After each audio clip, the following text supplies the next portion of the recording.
Search करें अवामी news. मुल्क भर की ताज़ा तरीन खबरों से बाखबर रहने के लिए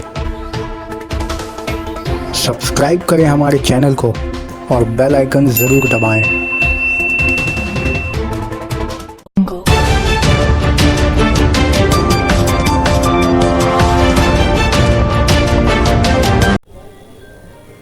जलपाईगुड़ी छठ की तैयारियों में मसरूफ़। जलपाईगुड़ी 30 अक्टूबर। जलपाईगुड़ी छठ की तैयारियों में अक़ीदतमंद मसरूफ़ हैं। शहर के मुख्तलिफ दरियाओं में घाटों की तामीर और साफ़ सफाई का काम भी ज़ोरों पर जारी है। शहर के किंग साहब छठ घाट की तामीर का काम ज़ोरों पर है।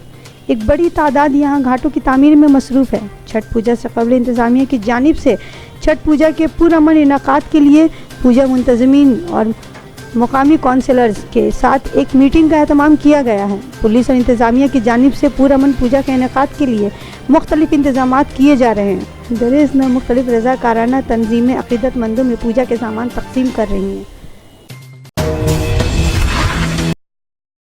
এই ছট পুজোর ঘাট তৈরি হচ্ছে। কতদিন ধরে এই ঘাট হয়ে আসছে আর কিভাবে হয়ে আসছে আর কতগুলি ভক্তদের সমাগম যদি বলেন? প্রচুর ভক্তদের সমাগম, এখানে তো সংখ্যা হয় বলা মুশকিল। আর দ্বিতীয়ত ব্যাপার যেটা সেটা হচ্ছে অনেক দিন ধরে হয়ে আসছে। আমি নিজে এখানে পুজো করছি প্রায় 35 বছরের ওপরে। কী নাম আপনার? আমার নাম সঞ্জয় রায়। সঞ্জয় রায়।